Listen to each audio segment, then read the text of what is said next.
Well, welcome. I'm joined today by Nick Frost, Professor of Social Work at Leeds Beckett University, and he's also the chair of North Yorkshire and Calderdale Safeguarding Children Boards. So welcome to the programme, Nick. Thank you. Thanks, David. It's a pleasure. Now, it's quite chaotic, some would say, others would say certainly challenging landscape at the moment for safeguarding boards and for the whole sort of safeguarding process certainly within England and Wales. So what's your take on it, Nick? Because, I mean, you've been doing the work for quite some time, apart from the fact that you're in academia as well and picking up signals there. What's your thoughts about the way that things are being dealt with at the moment? Yeah, it's very central to my world, this, so I spend a lot of time thinking about it. I keep having this parallel in my head between Brexit and the abolition of safeguarding boards, because Brexit is very easily expressed, let's leave the EU, and then it leads to all these challenges. And equally with the abolition of safeguarding boards, it's quite easy to sum up in one sentence. But the more you think through the implications in terms of workforce development, partnership work, funding, independent scrutiny, there's an endless list. So there's no doubt we're at a big changing point. As we're speaking today, we're awaiting the draft regulations working together safeguarding children, which will be the 2018 version. And I keep hearing it could be any day now. So we will see. But a very challenging period of change and with some threats in there, I'm sure. Well, we hear too that this timetable that's come out, that from now on there's going to be public consultation, whatever that means. And then in early 2018, they're going to be looking at the consultation responses and then the kind of what they call cross-government clearance of guidance. So, I mean, it's quite a lengthy timetable they've got for themselves, and the publication of working together, as you said, in the spring, and then a 15-month period, apparently, for safeguarding partners to agree to publish and implement. Is that your understanding as well? Yes, that's exactly my understanding. So I think we're going to be into 2020, aren't we, on that timetable in terms of things actually being implemented. So seems to me a bit of a contradiction, and in a way, I've been peddling misinformation because when I've given lectures on this, I've spoken about the Wood Report as a trend towards deregulation. But from what we hear now, there's going to be lots of regulations working together. So it's a little bit of a quandary, I think. Is it a deregulation? To a degree it is. But apparently, I hear from, I have had meetings with civil servants that there'll still be a 12-monthly report, apparently not called an annual report. There may be a sort of quality assurance framework. There'll be independent scrutiny. So I think we'll still, in this new deregulated environment, still have lots of regulations. So make that what you will. Can't wait. Lovely, lovely. Apparently now, though, they've actually kicked off by starting interviews for the chair of the new Safeguarding Practice Review Panel, you know, where the serious case reviews are of a national standing will go to. Have you kind of come across much activity about that? No, I haven't particularly, but I do reflect on this, and I think I have my little minor place in history because the government were very critical of a serious case review that I commissioned on a tragic case, a little boy called Hamza Khan, which was at the area where you were now chair, David. And we were very heavily criticised by the then Minister Tim Lawton about the quality of that report. I thought it was unfair challenge, but we were robust in responding to that. And I think that if you think of the other serious case reviews around then, the Rochdale CSE one, the Daniel Pelker one, a few others, they were very critical of. So my guess is it was out of that critique that they wanted to centralise the process and have a tighter grip on it. So I can see where the governments are coming from. Probably a good thing. I did write a little article saying that serious case reviews had reached the end of the road. That the public critique will be, well, we've heard all that before. Very expensive. By the time you've done them and published them, the event is probably 18 months, 2 years previous, and bit of a cliche, but people always say oh, well, we've changed since then. So I did feel the serious case review had reached the end of the road. So we'll have to see what the new system is. My big hope, my fear is that what will be seen as a national review will be driven by the media. But I think what the civil servants are saying is it will be more thematic. If there's a new challenge, then they'll make that into a national review. But the proof of that will be, the proof of the pudding will be there. On a simplistic level, just but just to get everybody's head clear, I mean, is it your understanding that this new child safeguarding practice review panel are going to be looking at cases that they call complex or of national importance, which essentially means that they'll decide which ones are that, but the local authority in which they sit still pays the piper? Is that your understanding? I haven't seen that. Again, that'll be in working together. So my understanding is that they will nominate these, reviews of national significance. We'll have to see what they are, and that the local at the local level will do, say, a review of the child death where they might be learning about the system. It does worry me that there's a theme here. They've called it a practice review panel. So it's sort of implicit in there that there's some review of practice, and then we know where that goes, that someone's to blame. And unless there's been very, very poor practice, if someone's or whatever, obviously they're to blame. But generally, I find professionals performing to a high level, addressing complexity. The one I was involved in that was high profile, Hamza Khan, a very complex case, mainly where the children were hidden from view rather than very present to services. So generally, I find that practitioners are facing complexity, and I don't like this blame culture. And I hope that that emphasis on practice review suggests that practice has gone wrong. Well, sometimes it hasn't. Sometimes there's complexity. Generally, it tends to be some violent parent or someone who's to blame rather than the professional. So I do hope we're not going into another era of professional blame. Well, yeah, I mean, me too. I do. What I do understand is that, to my mind, it's a little bit kind of complicated, but that there's talk that they will establish a pool of reviewers to conduct national reviews. But on the other hand, that's the regulation side of it. But on the guidance side of it, they talk about commissioning a reviewer. Now, but they don't actually say who they're actually saying. Is it the local authority that would commission it from an agreed national pool? Or is it they're just saying, look, you ought to establish a pool locally and then we approve or not of the person that you get to be the author? I mean, I think these are quite important issues as we go forward. Yeah, absolutely. This is an area where I'd like to see more regulation. I don't understand it could have happened before. So, for example, sometimes they criticise serious case reviews for being too long, sometimes for being too short. I would have thought 5 years ago they could have produced a serious case review template with, this should be about 2,000 words in this section, 5,000 in another.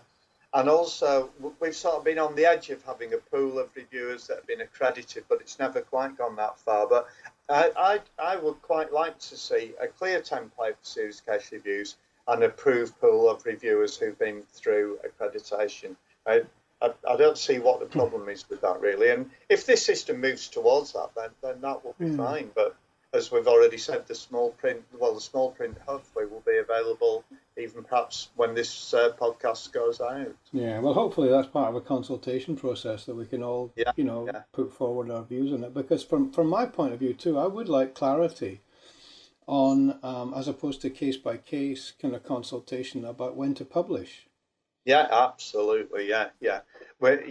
Your listeners may not be aware that as chairs, we have to write to the national panel every time we commission a serious case review, and then about it being commissioned, and then through the process about publication. And it's very complicated to do with coroner's reports, to do with criminal proceedings, and then you have some decisions about whether you should just put it on your website or convene a press conference. It's a very, very complex process. And again, I'm not a big one for loads of detailed regulation, but it's such a high-profile issue. I think the more guidance we have or regulation in this field, the better, really. Yeah. Well, the 2017 Social Work Children Act that came into force this year talks about the 3 safeguarding partners being required to make arrangements to work together, etc., etc., and the relevant agencies, being kind of police, health, and the local authority. But I mean, obviously, we've been down the road so many times of actually say, well, what exactly is health? And I mean, and all the health partners I talk to, obviously, can say, yeah, that's going to be really tricky because there's no one person in health that tends to speak for the whole of the health service. They've all got their different disciplines and therefore their different agendas. But they still seem to be going ahead with that. But I've noticed that the DFE and some of the stuff that's come out so far are actually saying that safeguarding partners are required to arrange for the independent scrutiny of the arrangements, which sort of falls back to the likes of what you and I are doing at the moment. Yeah. Where do you see that ending?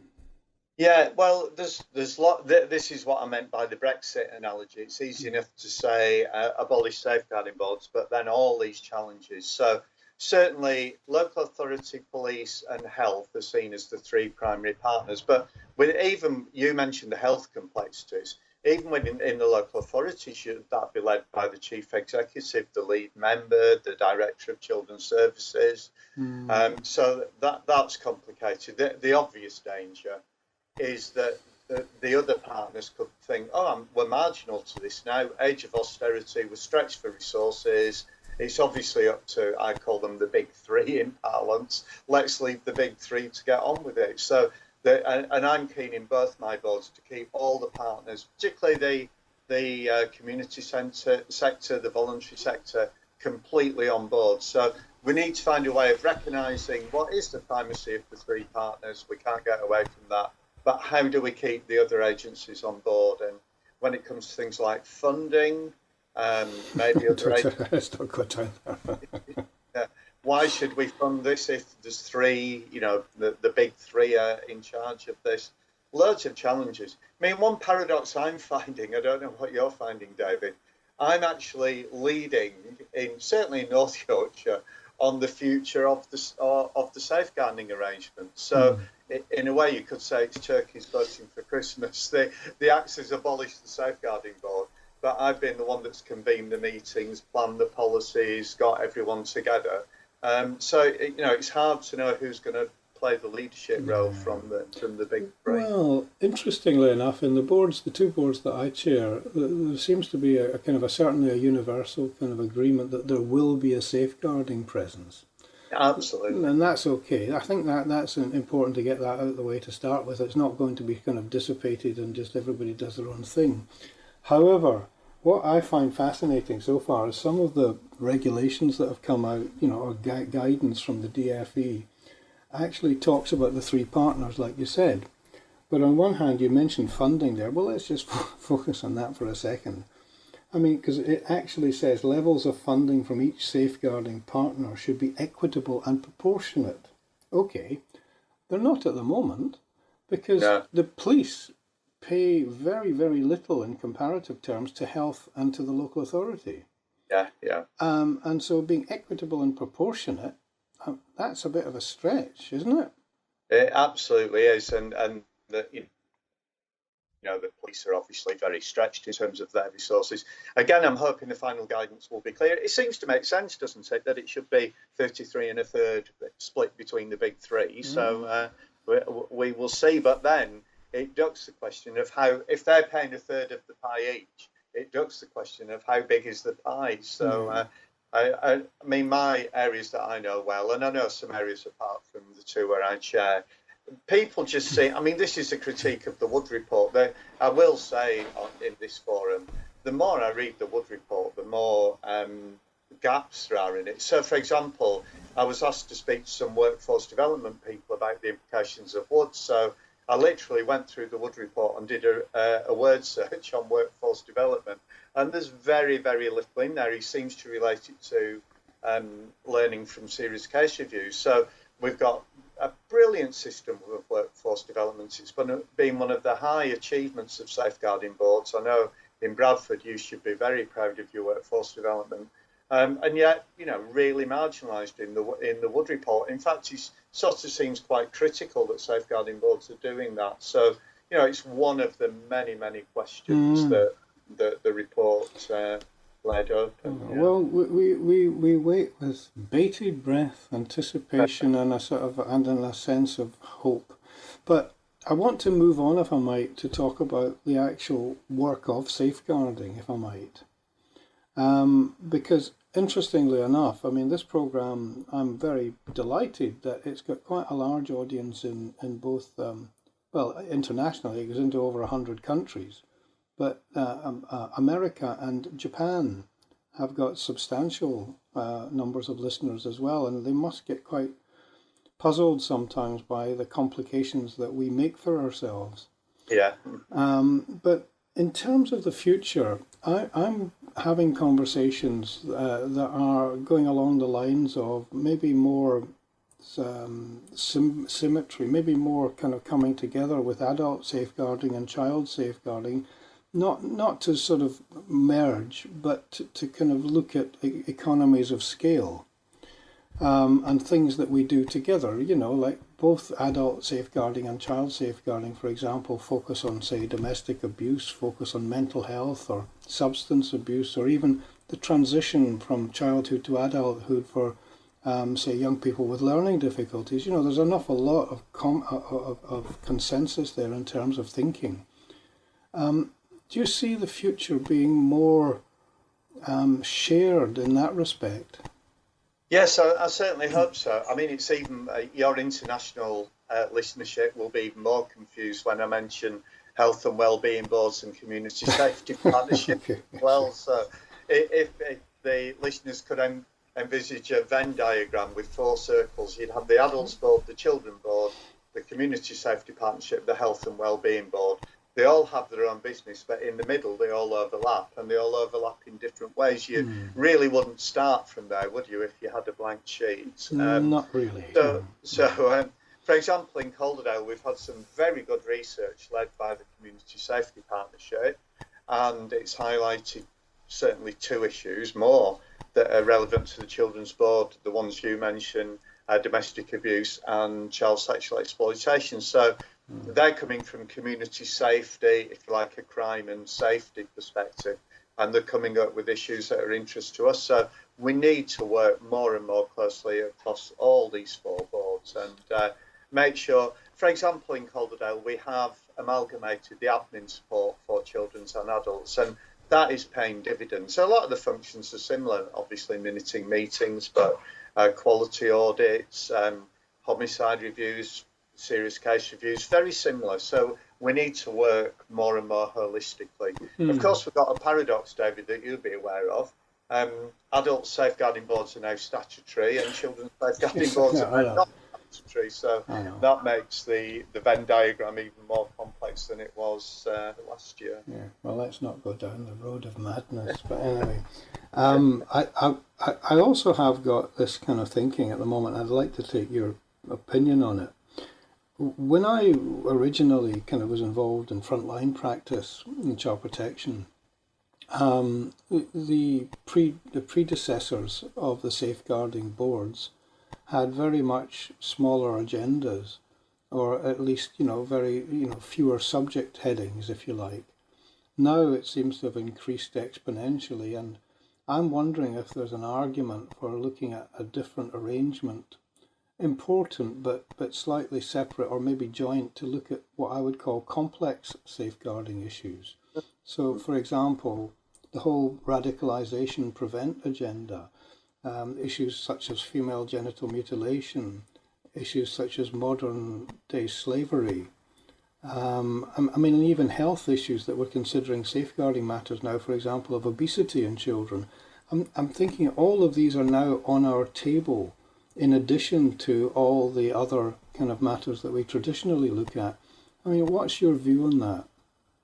Well, you must be a mind reader, because I've got some scribbled notes here of things I wanted to mention, and you've just mentioned them all. So it struck me, we had a Good Day conference up in North Yorkshire, and there was a choice of workshops, and you've just more or less gone through the list. So the workshops were female genital mutilation, child sex exploitation, preventing radicalisation, online cyberbullying, and modern slavery. So what struck me, and I was chairing it, and I said, all those issues 5 years ago probably wouldn't have been there. 10 years ago certainly wouldn't have been there. So I think that's the strength of the safeguarding world, and why I hate the blame culture when it does happen, because our professionals, and the ones that matter, David, as you and I know, are the frontline social workers, the frontline teachers, the frontline nurses and health visitors. They're the ones that matter. They're confronting these new emerging complex issues in their everyday practice. So I think the job of our, the trendy word at the moment is architecture, isn't it? The job of our architecture is to support these frontline workers in addressing new and emerging issues. And if you're still doing this podcast in 5 years' time, it's hard to imagine, but people will be mentioning issues then that we haven't thought of yet. So we need very professional staff who are very well informed, who are supported, who have critical thinking skills, so they can look at new challenges and know how to respond to them. So what I see, and this is the other note I had that I wanted to say, 98% of the time I see highly committed professionals dealing with complexity and responding to it very well. So the challenge for me for the safeguarding arrangements, whatever they are, is how can we best support those staff in doing these complex jobs? Okay, good. I want to finally ask a couple of questions, if I might, Nick, about our world, our profession, social work, because, you know, it's often maligned and misunderstood, but at the same time, you know, we can't just go ahead and sort of cry kind of foul all the time. But I do have a particular passion that I think most of my listeners will know about, or people that read the blogs and so forth, that the image of social work, especially in the media, I do feel is imbalanced and does need, you know, considerable levelling. Just not for just the sake of actually making social workers feel better, but for the sake of the new case tomorrow on the doorstep, and getting the trust of a family and getting in to work with them, you know, easier.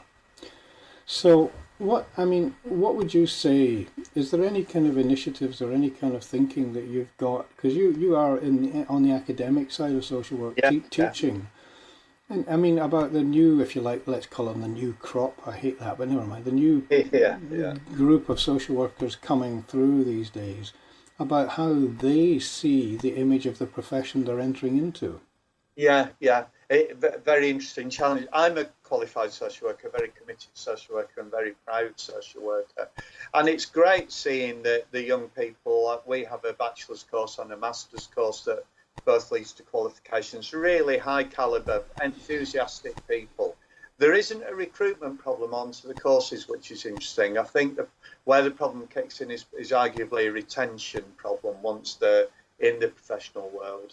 And I try and motivate the students with their role as change agents, and I've got a range of quotes, but I interviewed a young woman who left care, who is now quite a big shot in a charity.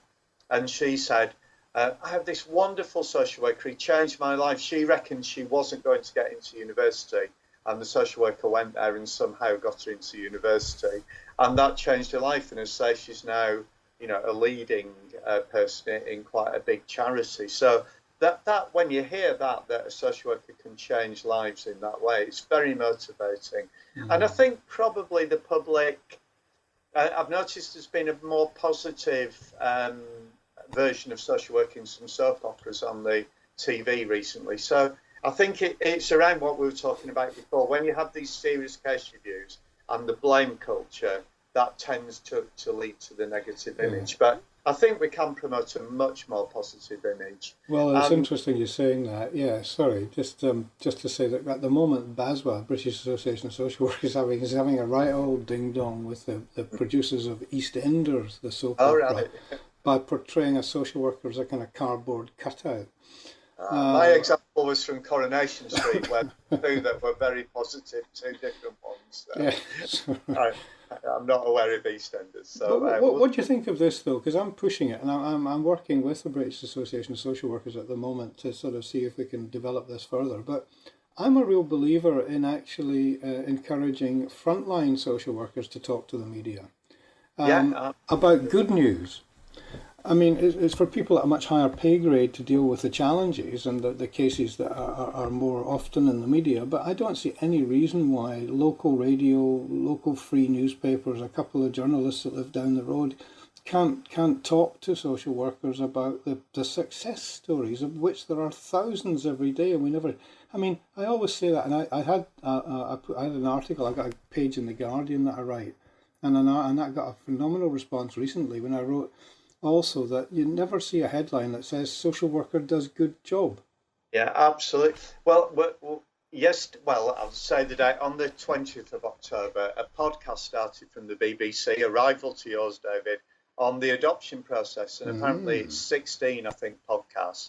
And I've heard the first one, and the social worker comes across really well, and it's going to follow the whole process, interviewing grandparents, parents, the judge. So that's the sort of thing. Good. I mean, that's not competition. That's helpful. That's great. Yeah. Yeah. And I mentioned something that I was aware of last week. A colleague I worked with in my early days as social worker has just completed 40 years as a frontline case-carrying social worker, a female colleague that I worked with in the early 1980s. So that is a hell of an achievement, isn't it? And she should, I would hope she get an MBE or whatever, rather than some of the celebs that seem to get them. So we have got success stories. Of course, because we're dealing with complexity and social problems, of course, some of the work, can be seen as very challenging. Occasionally things go wrong, but we must get better at the success stories, the family support, the successful adoptions.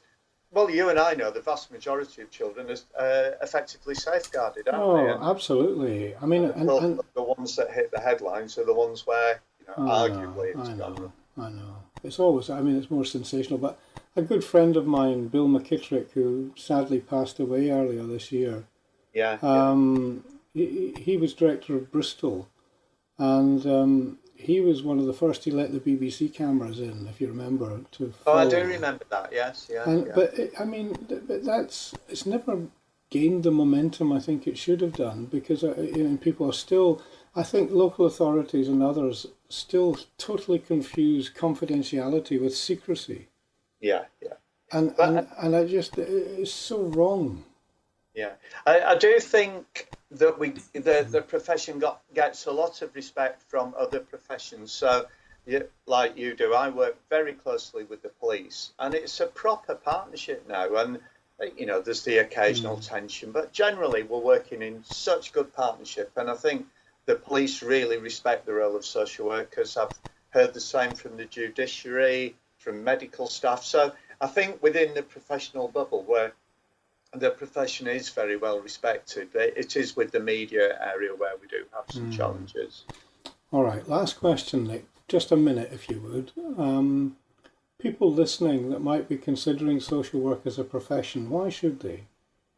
I think, I really mean this, it's a fantastic job. You'd never be bored, whatever. You'd be challenged, but you'd never be bored. As I said earlier, you can change lives. Look at it more in career terms. Once you've done your 2, 3, 4, hopefully longer in the frontline teams, people often develop a passion, say adoption, fostering, leaving care. And there's still, even in this age of austerity, there's still opportunities to move into those specialist niches, which are very fulfilling. So I would sincerely recommend it as a career on all levels, in terms of a career, because everyone's got mortgages to pay, but also in terms of fulfillment and, going home at the end of the day and feeling that, a bit of a cliche, but that you have made a difference. Well, Professor Nick Frost, thank you very much for your time. Thank you, David. It's been a pleasure. Thank you.